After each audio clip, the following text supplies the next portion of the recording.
So let's get into that opening riff, that signature riff that starts off the whole song. I'll play it for you and put the tab up on the screen and then play it slowly, but I'll talk about a couple of the subtleties that you hear on the actual recording, okay?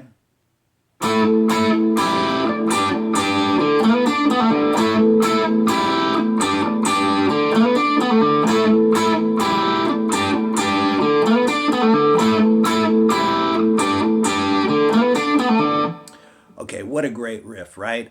So you'll notice on the recording that you hear that open A string kind of ringing through the riff. And to my ears, what that really is just that string vibrating, because I know that happens on my telly. You can hear it, right? You can hear that A string ringing through there. So I'm not convinced that he's actually picking it. I think it's just ringing through the riff as a natural vibration, if you will, okay? So you can see up on the tab, I'm on the 7th fret on the D string, 9th fret on the G string, and 10th fret on the B string. And so what I'm doing is I'm hitting all three, and then I'm just hitting the G and the B string. And then take the pinky off and replace it with the 2nd finger on the B string. So you get this right there.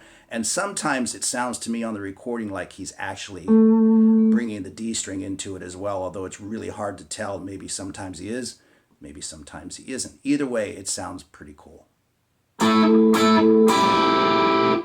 then bar, if you will. You don't actually have to bar, but I guess I kind of do. So you've got the 7th fret on the G string and the 8th fret on the B string. Now this is really interesting. Sometimes you'll see this next part played down here, but if you listen to the recording, you hear an open G string first, and then slide from the 7th to the 9th on the D string, 7th on the G string, and then you're going to do a straight pull off on the D string, 9, 7, open. You actually hear an open D string on the recording. So that definitely lets you know that it's being played like this. That actually does sound kind of correct, right? But it is indeed an open D string. So the whole riff, nice and slow, is...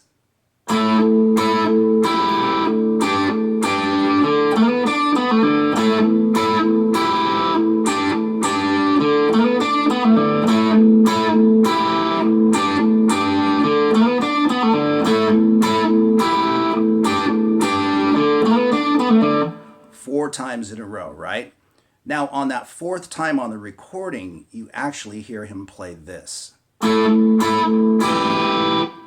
It's 7th fret on the E string, 8th fret on the B string, and 9th fret on the G string. That is what you hear on the recording on that 4th one before the whole band kicks in. So even though that's not on the tab, if you want to toss that in, by all means, feel free to do so. Now there's a lot of little lead guitar drop-ins, if you will, throughout the track. I'm not going to get into all of those little nuances. I'm just going to cover the song and the main guitar part. But there are a couple of signature licks that just are a part of the song to my ear. And one of them happens right after that intro, where we hear this.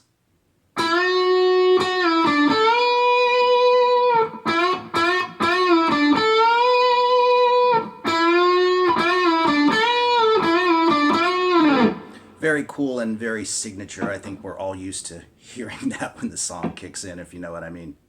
Now the main thing to focus on here is these kind of cool laid back bends that he has going on, making sure your pitch is pretty solid and not overdoing the vibrato, which is something I was talking about in my live stream. So anyway, you can see the tab up on the screen. I'll just play it nice and slow for you.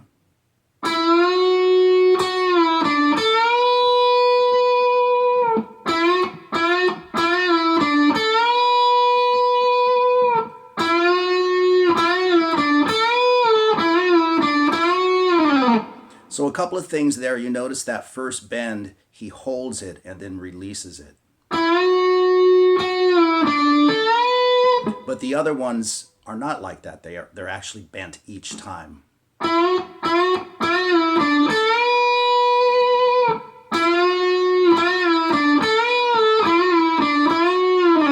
then that last bend, he bends it, releases it, and just kind of glissandos away. So again, we have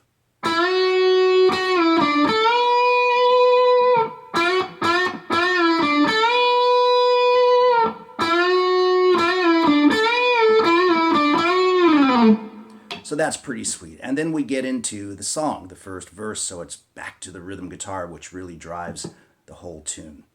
But before we go straight to the verse, let's talk about what the rhythm guitar is doing underneath that lead intro. So we've got a B minor, and then we've got an E bar chord, okay? So we come off of the riff, and we get into those two chords, and we're going to be adding the pinky to the B string on the 10th fret on that E chord. It's played a little bit differently each time on the recording, but I'll show you how I'm doing it, and then how you can kind of mosh it up a little bit if you want to.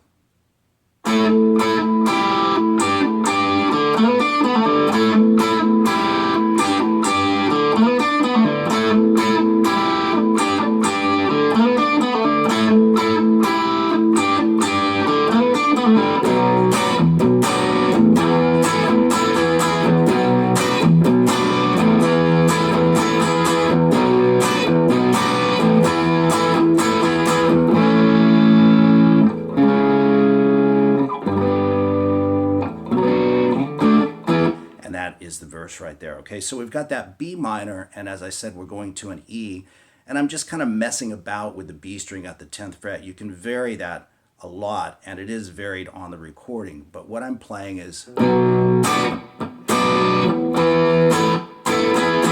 I'm doing a lot of downstrokes. You don't have to, you can, that sounds cool as well. Any way you want to do it, and again, you can mosh up that E chord. You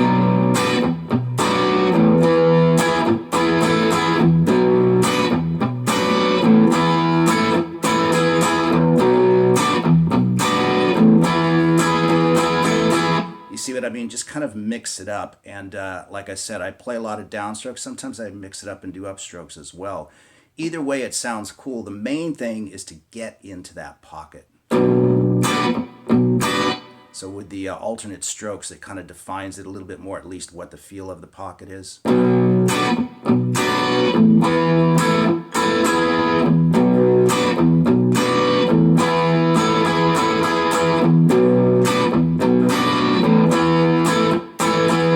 And so you play that 3 times out of the opening riff, okay? And then we're into the verses.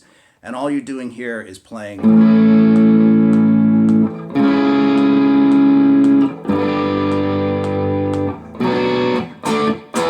So just some whole notes, holding those chords, okay? So we have an A major, 2, 3, 4, C sharp minor, 2, 3, 4, G, 2, 3, 4, and then B minor. So you hit the B minor one time, and then it's D to E power chords or bar chords. Sounds better with the fuller chord in there. So we've got...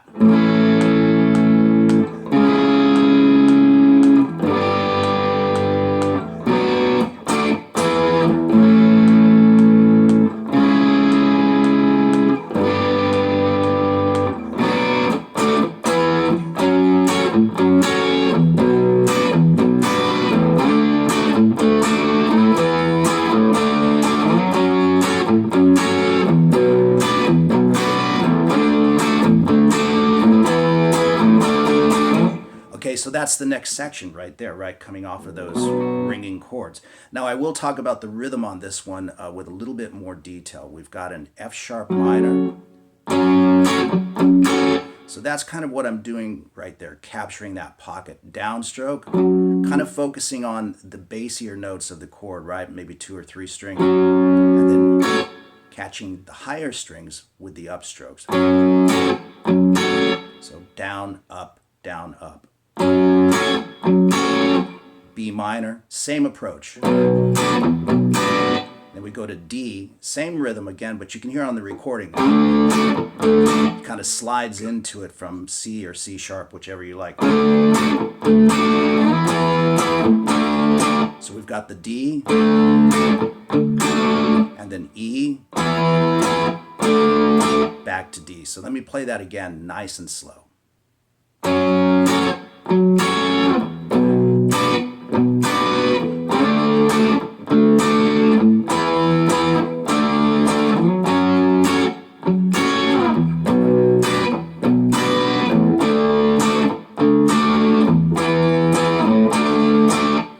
And you can see I'm using a little bit of muting, not much, just kind of getting a little bit of a thump out of the bassier notes of the chord.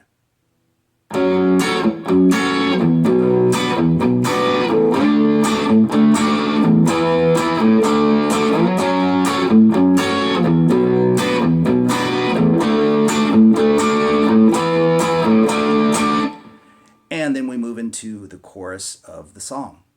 And this, of course, is one of the cooler riffs in the song, along with the opening riff, and very catchy, a definite hook.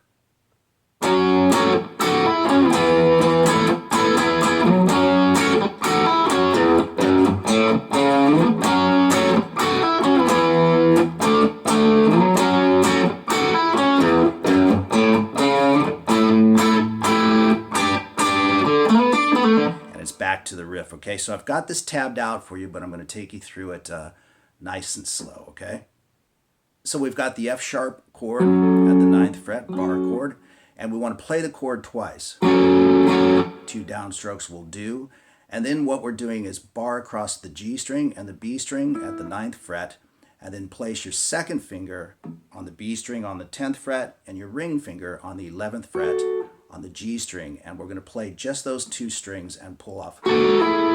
So we've got, and then bring your ring finger up and bar across the D string and the G string at the 11th fret.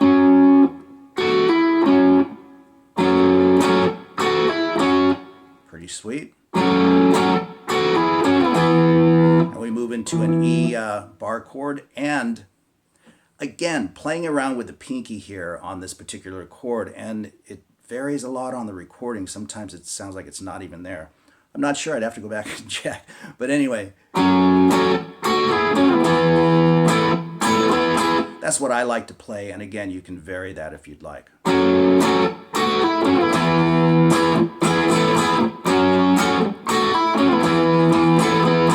You know what I mean? Very Stonesy, if you will, and just make it your own, as I always say. So anyway, we play, come back and do the F sharp minor move again, and then we do open E string, 6th string to the 2nd fret, open A string to the 4th fret. So we have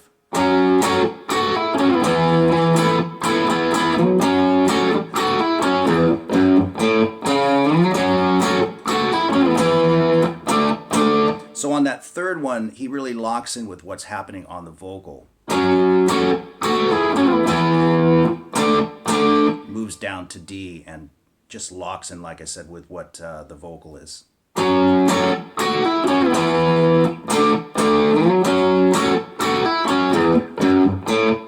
And then you can see he came back and played the 2nd one. So let me play that whole chorus for you nice and slow.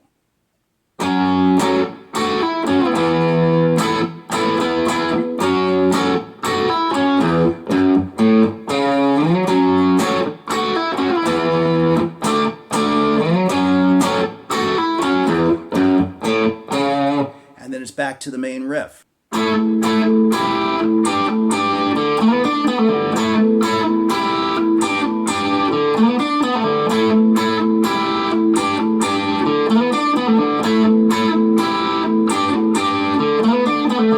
And we'll talk about the arrangement, what happens after that, okay? But that's where you'll hear that 2nd signature lead break, okay? So let's go through that as well. So we hear the main riff re-enter.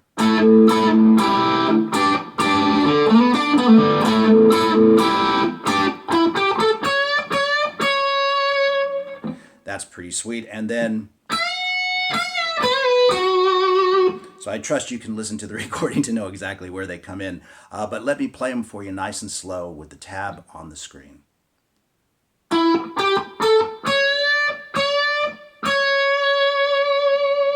So So that is a half step bend right there on the B string. And then move to the E string at the 12th fret, full step bends here.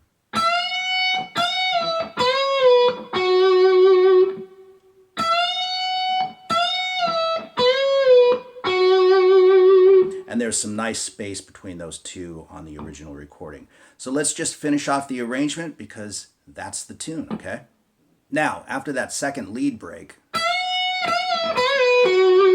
very last note of that lead break connects to the next section, which is just a return to the F sharp minor, B minor, D, and E section of the song. And then from there, you follow through and go right into the chorus.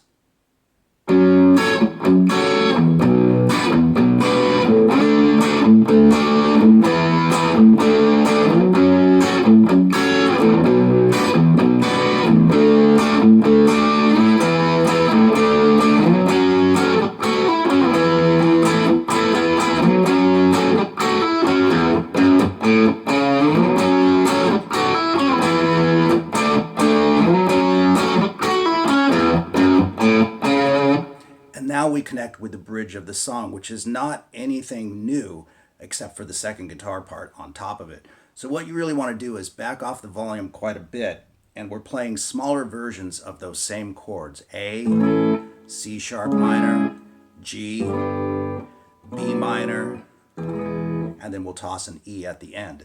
So again, you just want to back off a little bit and make it a little bit softer.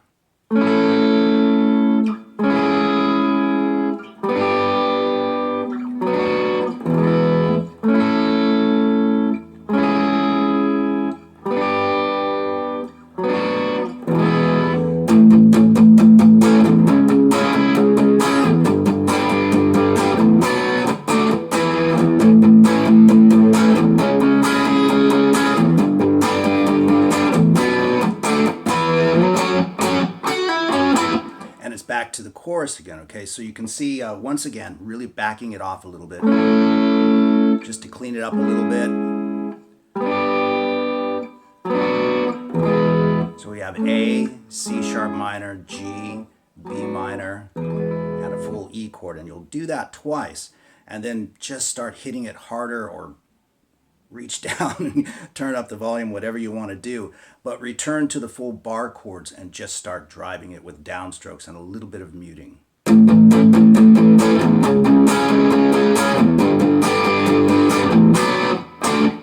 With that D and that E thrown in at the end, and you'll do that twice as well.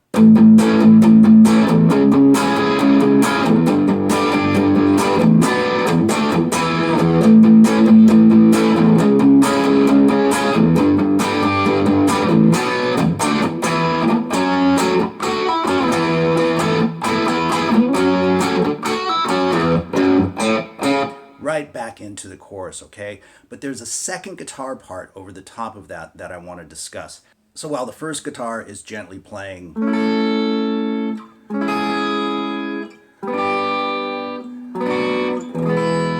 the second guitar is playing inversions of those chords and playing these simple arpeggios, which sound really nice in combination with the other guitar.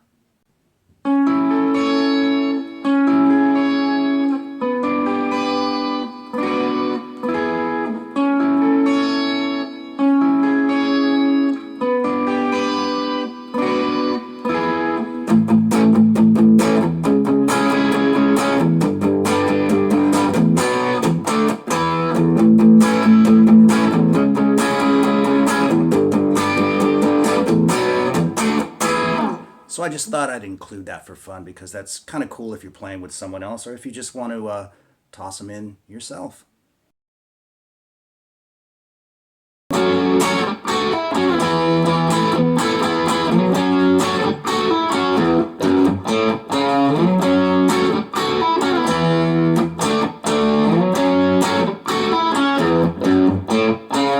Right, so you can see pretty much what the arrangement is there. But of course, at the end of the song, they play the single note part down here 3 times and then end it by landing on an A chord.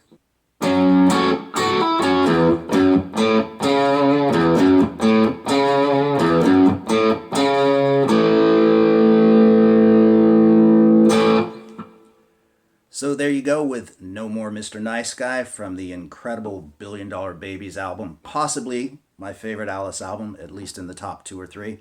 Anyway, I hope you enjoyed the lesson, and as always, all the best to everyone.